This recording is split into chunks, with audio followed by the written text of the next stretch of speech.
Hello বন্ধুরা, আজকে আমরা পাঠশালাতে ট্যাগ কোশ্চেন সম্পর্কে আলোচনা করব। প্রথমে একটু বলি যে ট্যাগ কোশ্চেন কি বা কোশ্চেন ট্যাগ কি। অনেক সময় আমরা ট্যাগ কোশ্চেন বলে থাকি, অনেক সময় আমরা কোশ্চেন ট্যাগও বলে থাকি। যদিও যেটাই ব্যবহার করি না কেন, ট্যাগ কোশ্চেন বলতে আমরা কিন্তু সেই একটা টার্মকেই বুঝি যেখানে একটা স্টেটমেন্ট দেয়া থাকবে এবং তার সাথে ছোট একটা কোশ্চেন অ্যাড করে দেয়া হবে। এখন একটু প্রথমেই জেনে নেই যে আসলে আমাদেরকে কেন ট্যাগ কোশ্চেন পড়তে হবে। ছোটবেলায় আমাদের কিন্তু একটা গ্রামারের আলাদা সেকশনই ছিল যেটা শুধুমাত্র ট্যাগ কোশ্চেন নিয়ে, এবং তখন আমরা মোটামুটি 5 মার্ক ট্যাগ কোশ্চেনের জন্য থাকবে এরকমটা ধরেই নিতাম।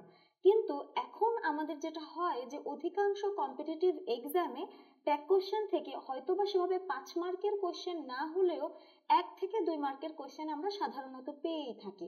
কিন্তু সেই 1 থেকে 2 মার্কের কোশ্চেনের অ্যান্সার করার জন্যও কিন্তু আমাদেরকে পুরো যে সেকশনটা রয়েছে সেটা নিয়েই পড়াশোনা করতে হয়। সো সেই ক্ষেত্রে যেটা হচ্ছে, আমাদেরকে কিন্তু ওই 1-2 মার্কের কোশ্চেনের অ্যান্সার করার জন্য ট্যাগ কোশ্চেন যেহেতু পুরোটাই পড়তে হবে, সো সেক্ষেত্রে আজকে আমরা যেটা করব যে প্রতিটা ট্যাগ কোশ্চেনের বেসিক যে ফর্মটা থাকে, যেটার থ্রুতে আমরা মোটামুটি সব ধরনের ট্যাগ কোশ্চেনের অ্যান্সার করতে পারবো, সেটা কিভাবে করা যায় তার চেষ্টা করব। প্রথমে একটু বলি যে ট্যাগ কোশ্চেনের কিন্তু আরেকটা নাম রয়েছে, যেটাকে আমরা বলতে পারি, কোশ্চেন ট্যাগ তো বলেই নিয়েছি, তাছাড়াও কিন্তু একে বলা হয় টেইল কোশ্চেন। সো টেইল যদি আমি বলি, টেইল তার মানে হচ্ছে গিয়ে লেজ, অর্থাৎ কোনো একটা কোশ্চেন থাকবে সেটা শেষে একটা লেজ দেয়া থাকবে। সো এই যে টেইল বলছি আমি, টেইল কোশ্চেন বলছি, অর্থাৎ কোনো একটা স্টেটমেন্টের সাথে কোনো একটা টেইল বা ট্যাগ অ্যাড করে দেওয়া হবে, যেটার থ্রুতে আমরা সাধারণত এই টার্মটাকে ট্যাগ কোশ্চেন বলে থাকি। এরপরে যেটা হচ্ছে, একটা যদি আমি ডেফিনিশনের কথা বলি, ডেফিনিশনে বলা যায় যে মূলত ট্যাগ কোশ্চেন হচ্ছে একটা স্পেশাল কনস্ট্রাকশন অফ ইংলিশ। মানে একটা স্টেটমেন্ট থাকবে যেখানে একটা ছোট মিনি কোশ্চেন অ্যাড করে দেওয়া হবে, এবং এটার থ্রুতে যেটা হবে যে তুমি আসলে তাদের থেকে পজিটিভ অথবা নেগেটিভ কোনো একটা রিয়াকশন এক্সপেক্ট করছো। এই ক্ষেত্রে একটা জিনিস, যেটা ট্যাগ কোশ্চেন মূলত হচ্ছে দুই প্রকার, যেখানে প্রথমে হচ্ছে গিয়ে আমরা বলতে পারি অ্যাফার্মেটিভ ট্যাগ কোশ্চেন, যেখানে স্টেটমেন্টটা বা কোশ্চেন যেটাই থাকুক না কেন, যে স্টেটমেন্টটা থাকবে সেটা অ্যাফার্মেটিভ বা হ্যাঁ বোধক হবে। এবং আরেকটা রয়েছে নেগেটিভ ট্যাগ কোশ্চেন। এই নেগেটিভ ট্যাগ কোশ্চেনে যেটা হয়, সেখানে স্টেটমেন্টটা মূলত না বোধক বা না এরকম কোনো একটা কিছু মিন করছে, অর্থাৎ নেগেটিভ হবে, এটাকে আমরা বলতে পারি। এতক্ষণ আমরা ট্যাগ কোশ্চেন কেন পড়বো, তারপরে তার ডেফিনিশন, এই জিনিসগুলো নিয়ে আলোচনা করলাম। এখন মনে হয় আমরা একটা এক্সাম্পল নিয়ে আলোচনা করতে পারি, যাতে করে আমাদের পুরোনো জিনিসটা আরেকবার মনে পড়ে যায়। সো ফার্স্টে আমি একটা যদি সেন্টেন্স লিখি, সেক্ষেত্রে হতে পারে যেমন স্নো ইজ হোয়াইট।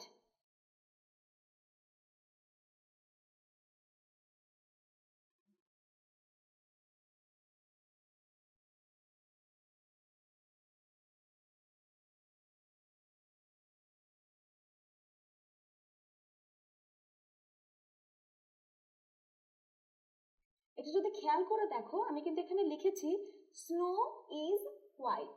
তো এখানে আমি যেভাবে লিখেছি, তোমরা যদি একটু খেয়াল করে থাকো, আমি কিন্তু সেন্টেন্স বা স্টেটমেন্ট যেটা রয়েছে সেটার পরে একটা কমা দিয়েছি এবং তারপরে একটা ব্ল্যাঙ্ক দিয়েছি, তারপরে একটা কোয়েশ্চেন মার্ক রয়েছে। সো এক্সাম হলেও কিন্তু সাধারণত তোমরা এভাবেই কোয়েশ্চেনগুলো পেয়ে থাকবে। এবং সব থেকে যেটা মানে বলতে পারি, সেটা হচ্ছে যে এই টার্মটা অনেক সহজ হওয়ার পরেও আমাদের অনেকের কাছেই কিন্তু কঠিন লাগে, কারণ এই ধরনের কোয়েশ্চেনগুলো হলে পরে যে ব্ল্যাঙ্কে আমরা কি বসাবো সেটা নিয়ে সবাই একটু কনফিউজ থাকে। এই কোয়েশ্চেনটার কথা যদি বলি, একটু যদি সেন্টেন্সটা তোমরা খেয়াল করো, এখানে কিন্তু একটা অক্সিলিয়ারি ভার্ব রয়েছে, যেটা বলা আছে ইজ। একটা কথা বলি, সাধারণত আমরা প্রথমেই যেহেতু বলে নিয়েছি যে ট্যাগ কোশ্চেন অ্যাফার্মেটিভও হতে পারে, নেগেটিভও হতে পারে।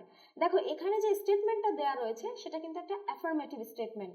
যখনই একটা অ্যাফার্মেটিভ স্টেটমেন্ট থাকবে, আমাকে কিন্তু কোশ্চেনের অ্যান্সারটা যখন আমি করব, সেখানে যে ব্ল্যাঙ্কটা বসবে সেটা কিন্তু অবশ্যই একটা নেগেটিভ কথা বলবে। তুমি এখানে বলছো স্নো ইজ হোয়াইট, ঠিক আছে, যে অক্সিলিয়ারি ভার্বটা রয়েছে সেটা আছে ইজ। সো আমাদেরকে যেটা করতে হবে, ফার্স্টে আমরা ইজ নিয়ে নিব। এরপরে আমি বললাম যদি স্টেটমেন্ট পজিটিভ থাকে, আমাকে যে ট্যাগটা আমি তৈরি করব সেটা অবশ্যই নেগেটিভ হবে। তাহলে আমি ইজ নিলাম, ইজের পরে আমি নিলাম নট, তার মানে হচ্ছে ইজ নট। স্নো যেহেতু এটা তো অবশ্যই একটা বস্তু, তার মানে আমরা ইট লিখতে পারি। তাহলে আমি বলতে পারি এখানে ইজ নট ইট। এখন তোমার মনে হতে পারে যে অ্যান্সারটা হয়ে গিয়েছে, কিন্তু আসলে কিন্তু হয়নি। কারণ যখনই তুমি ট্যাগ কোশ্চেন লিখতে যাবে তুমি কখনোই এভাবে ফুল ফর্মে লিখতে পারবে না। তার মানে ইজ নট ডিরেক্ট লেখা যাবে না, এখানে লিখতে হবে এটার শর্ট ফর্ম।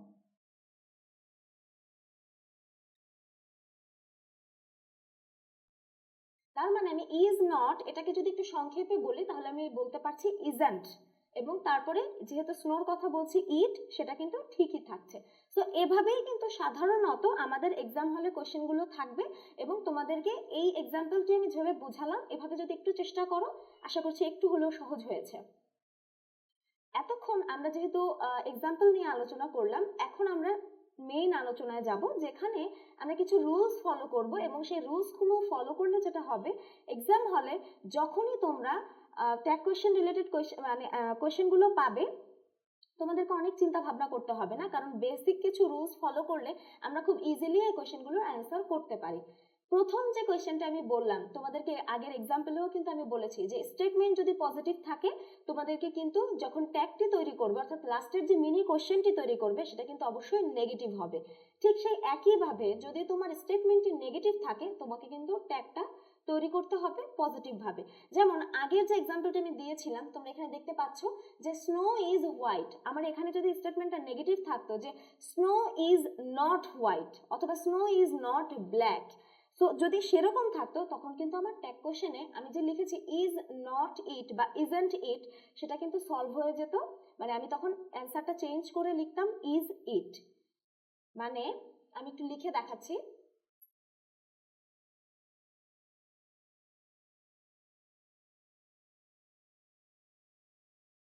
আমি এখানে লিখেছি স্নো ইজ নট ব্ল্যাক, তার মানে আমার স্টেটমেন্টটা কিন্তু নেগেটিভ। তো এখন আমাকে কিন্তু পরবর্তীতে যে মিনি কোশ্চেনটা আমি এখানে অ্যাড করবো অর্থাৎ যে ট্যাগটা আমি অ্যাড করব সেটা কিন্তু অবশ্যই পজিটিভ হতে হবে। তো যেহেতু আমি এখানে ইজ নট বলে দিয়েছি তার মানে যখন আমি এখানে ট্যাগটা তৈরি করছি তখন কিন্তু এটা হয়ে যাবে ইজ ইট। তো যেটা হচ্ছে যে আমার এখানে যদি পজিটিভ স্টেটমেন্ট থাকে আমার ট্যাগ হবে নেগেটিভ, যদি আমার স্টেটমেন্ট নেগেটিভ থাকে আমার ট্যাগ হবে পজিটিভ। এরপরে যেটা হচ্ছে সাধারণত ট্যাগ কোশ্চেন দুইটা ফরম্যাটে দেয়া থাকে, কখনো আইসোলেটেড সেন্টেন্স হিসাবে থাকে কখনো হয়তো বা প্যারাগ্রাফ হিসাবে থাকে। যেহেতু অ্যাডমিশন টেস্টে অনেক সময় যেটা হয় যে আইসোলেটেড সেন্টেন্স হিসেবেই দেয়া থাকে, এবং তখন হয়তো বা তোমাকে ক্লিয়ারলি বলাও থাকবে না যে এটা ট্যাগ কোশ্চেনের মানে কোয়েশ্চেন কিনা। তোমাকে যেটা করতে হবে যে কোয়েশ্চেনের ফর্ম দেখে কিভাবে কোয়েশ্চেনটা স্ট্রাকচারাইজড করা হয়েছে এটা দেখে মূলত তোমাকে বুঝতে হবে যে এটা আসলে ট্যাগ কোশ্চেন। কারণ সাধারণত আমরা ছোটবেলায় যখন পড়েছি আমাদের কিন্তু প্রতিটা সেকশনের উপরেই লেখা থাকতো যে কোন কোশ্চেনটা কোন গ্রামাটিক্যাল পার্ট থেকে এসেছে, বাট এখানে কিন্তু সেটা থাকবে না। এখানে তোমাকে কোশ্চেনের যে ফর্ম করার যে ওয়েটা আছে সেটা দেখে তোমাকে বুঝতে হবে। তো সেই ক্ষেত্রে যদি আমরা বলি আমি কিন্তু স্টেটমেন্টটা লিখেছি প্রথমে, তারপরে কিন্তু একটা কমা দিয়েছি, এরপর একটা ব্লাঙ্ক দিয়েছি এবং তারপর একটা কোয়েশ্চেন মার্ক দিয়েছি। তো যখনই তোমরা এরকম দেখবে যখনই কোয়েশ্চেনটা এরকম ফর্মে সাজানো থাকবে বুঝে নিতে হবে এটা একটা ট্যাগ কোয়েশ্চেন। এরপরে দ্বিতীয় যে ফর্মটি রয়েছে সেটা হচ্ছে যদি আমার দেয়া থাকে ডু অথবা ডিড অথবা ডাজ, যখনই এই ধরনের শব্দগুলো থাকবে অর্থাৎ ডু ভার্ব বা এই ধরনের ডু দিয়ে যে শব্দগুলো বা সেন্টেন্সগুলো থাকবে তখনই কিন্তু আমরা এই শব্দগুলোকে প্রথমে নিয়ে এসে তারপরে মানে আমাদের ট্যাগ কোশ্চেনটা তৈরি করব। যেমন আমি বললাম যে I have to do this work, যদি আমি হ্যাভ বলছি সো হ্যাভ এর ব্যবহার আসবে। যদি আমি ডু দিয়ে বলি সেক্ষেত্রে আমি যদি বলি ইউ শুড ডু দিস বা ইউ ডু দিস তখন বলা হবে ডু ইউ। সো বা ডোন্ট ইউ, যেহেতু আমি ইউ ডু দিস বলছি তার মানে পজিটিভ স্টেটমেন্টকে আমি নেগেটিভে নিয়ে যাব অর্থাৎ ডোন্ট ইউ হয়ে যাবে। সো এভাবে এই ধরনের শব্দগুলো অথবা মোডাল যদি কিছু ভার্ব থাকে যেমন শুড থাকতে পারে কুড থাকতে পারে, এই ধরনের সেন্টেন্সগুলো যদি থাকে পজিটিভ স্টেটমেন্ট হলে আমরা অক্সিলিয়ারি ভার্বকে নেগেটিভে নিয়ে যাব। যেমন আমি বললাম ইউ শুড গো দেয়ার, তার মানে কি হবে শুডেন্ট ইউ, অর্থাৎ শুডের পরে নট, তারপরে ইউ। এবং আরেকটা যেটা সব থেকে মোস্ট ইম্পর্টেন্ট ট্যাগ কোশ্চেন করার ক্ষেত্রে, তুমি কিন্তু কখনোই যে ফর্মটা লিখছো ট্যাগে সেখানে কিন্তু অ্যাকচুয়াল যে ইজ নট এই কথাটা ক্লিয়ারলি বলতে পারবে না, প্রতিটার শর্ট ফর্ম ইউজ করতে হবে। যেমন আমি এক্সাম্পলে কিন্তু দেখিয়েছিলাম যে ইজ নট না লিখে সেখানে লিখতে হবে ইজেন্ট।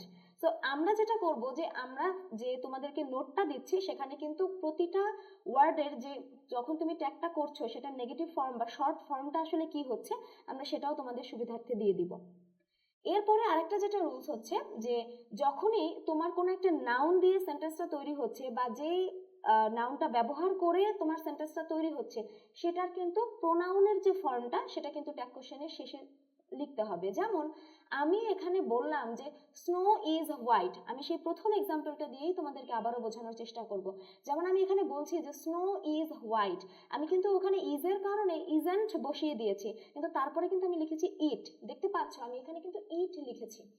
কেন লিখেছি? আমাদের যে নাউনটা ছিল সেটা ছিল স্নো, যেহেতু কোনো পার্সন না, যদি এখানে একটা মেয়ের নাম থাকতো আমি বলতাম যদি রিনা, তো যদি রিনা থাকতো তখন আমরা যেহেতু ফিমেল তখন আমরা কি করতাম তার একটা প্রোনাউন বসিয়ে দিতাম, অর্থাৎ তখন আমি বলতাম ইজেন্ট শি। যদি থাকতো রহিম অর্থাৎ কোনো একজন মেলের কথা আমি বলছি তখন কিন্তু আমি বলতাম ইজেন্ট হি। সো যেহেতু এখানে আমি স্নো বলেছি তো এই কারণে কিন্তু আমি ওখানে লিখেছি ইজেন্ট ইট। তার মানে যে নাউন ফর্মটা থাকবে ট্যাগ কোশ্চেন করার ফলে লাস্টে যখনই আমি ইউজ করব ট্যাগের পোর্শনটার পরেই কিন্তু আমি প্রোনাউনের ফর্মটা বসাবো। এরপরে আরেকটা রুলস হচ্ছে আমি পরের যে রুলটা সেটা হচ্ছে যে যখনই আমার লেট আস কথাটা থাকবে, লেট আস থাকা মানে আমি সেখানে শ্যাল উই ব্যবহার করব। আমি বলছি লেট আস ডু দিস, এরপরে যখনই আমার ট্যাগটা থাকবে আমি কিন্তু সেখানে বলবো শ্যাল উই। সব সময় মনে রাখবে যখনই লেট আস তখনই আমরা ট্যাগের ফর্মটাতে শ্যাল উই বসাবো, আর কোনো কিছু চিন্তা করার প্রয়োজন নেই।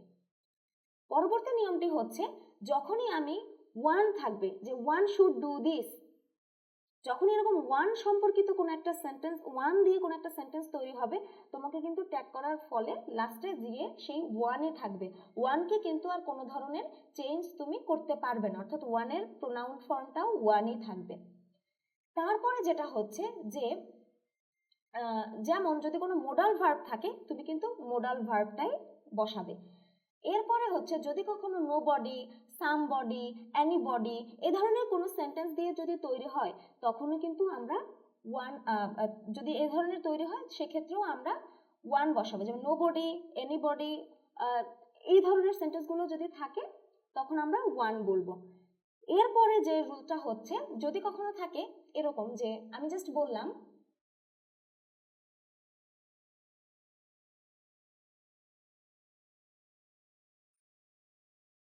থ্যাংক ইউ, এরপরে একটা ব্লাঙ্ক দেওয়া রয়েছে এবং কোশ্চেন মার্ক। তো অনেক সময় যেটা হয় যে এই ধরনের সেন্টেন্সগুলো থাকলে আমরা কিন্তু একটু কনফিউজ হয়ে যাই যে আসলে এগুলো আমরা কিভাবে সলভ করব। তো সেক্ষেত্রে যেটা করতে হবে একটা জিনিস সবসময় মনে রাখবে, যদি কোনো সেন্টেন্সের ফার্স্টে ভার্ব থাকে এবং ভার্বের পরে যদি কোনো এক্সটেনশন থাকে সেটা হয়ে যাবে ইম্পারেটিভ সেন্টেন্স, এবং যদি কোনো সেন্টেন্সে ভার্ব থাকে এবং ভার্বের পরে যদি থাকে ইউ তখন সেটা হয়ে যাবে অ্যাসার্টিভ সেন্টেন্স। সো এখানে কিন্তু বলা আছে থ্যাংক, তুমি কাউকে থ্যাংক ইউ বলছো, তার মানে থ্যাংক এটা হচ্ছে একটা ভার্ব এবং ভার্বের পরে রয়েছে ইউ। সো ভার্বের পরেই যদি ইউ থাকে আমি কিন্তু এখানে বলে দিয়েছি সেন্টেন্সটা হয়ে যাবে অ্যাসার্টিভ সেন্টেন্স। সো যদি এখানে বলা থাকে থ্যাংক ইউ এবং তারপরে যদি এরকম ব্লাঙ্ক দেয়া থাকে অ্যান্সারটা হবে ডোন্ট আই অথবা ডোন্ট উই। এখানে যেটা মূলত হচ্ছে যে থ্যাংক ইউ বলছে, সেই থ্যাংক ইউটা তো কারো বলতে হচ্ছে। আমরা যদি এখানে যে হিডেন পার্টটা আছে সেন্টেন্সে সেটার কথা যদি বলি সেক্ষেত্রে হতে পারে উই থ্যাংক ইউ অথবা আই থ্যাংক ইউ, মানে আমি তোমাকে ধন্যবাদ দিচ্ছি অথবা আমরা সবাই মিলে দিয়েছি। সো এই যে আই বা উইটা এটা কিন্তু হিডেন অবস্থায় থাকছে। সো তুমি কিভাবে বুঝবে যে আসলে হিডেন অবস্থায় থাকলে কি করতে হবে? দেখো এখানে থ্যাংক এর পরে যখনই ইউ বলা আছে আমরা কিন্তু এখানে বুঝে নিয়েছি যে সেন্টেন্সটা অ্যাসার্টিভ এবং অ্যাসার্টিভ হওয়ার কারণে আমি আই বা উই ব্যবহার করেছি। এখন যেহেতু আমি এখানে কিছু শর্ট টেকনিক তোমাদেরকে বললাম, এখন একটা ছোট কোয়েশ্চেনের অ্যান্সার দিয়ে আমাদেরকে বুঝিয়ে দাও যে আসলে তোমরা বুঝতে পেরেছো কিনা। এখন আমরা কিছু সাজেশন নিয়ে কথা বলবো। প্রথমত যেটা হচ্ছে যে এতক্ষণ ধরে আমরা tag question, tail question, question tag যেটা নিয়ে আলোচনা করলাম না কেন, প্রথমত যেটা হচ্ছে পরীক্ষার হলে হয়তোবা তোমরা এই সম্পর্কিত একটা বা দুটি কোশ্চেন পেতে পারো, যদি তোমাদের লাক আরো ভালো হয় হয়তোবা 3-4টি কোশ্চেনও পেতে পারো। কিন্তু যেটা হচ্ছে কোশ্চেন একটা আসুক কি দুটি আসুক, আমাদেরকে তো কারেক্ট অ্যান্সার করতে হবে।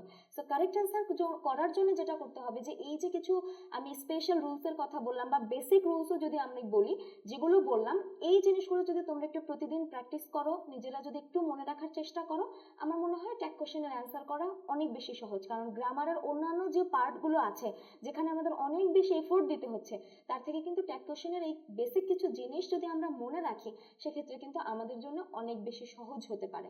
এবং আর একটা যে বিষয় হচ্ছে যে অনেক সময় আমরা যে গ্রামারের বইগুলো পড়ি, সেখানে হয়তো বা আমরা জাস্ট রুলসগুলো যেটা হয় যে গদবাঁধা পড়ে যায়, কিন্তু নিজেরা যখন প্র্যাকটিস করতে যাই তখন কিন্তু আমরা সেগুলো আসলে ঠিকভাবে ইউজ করতে পারি না।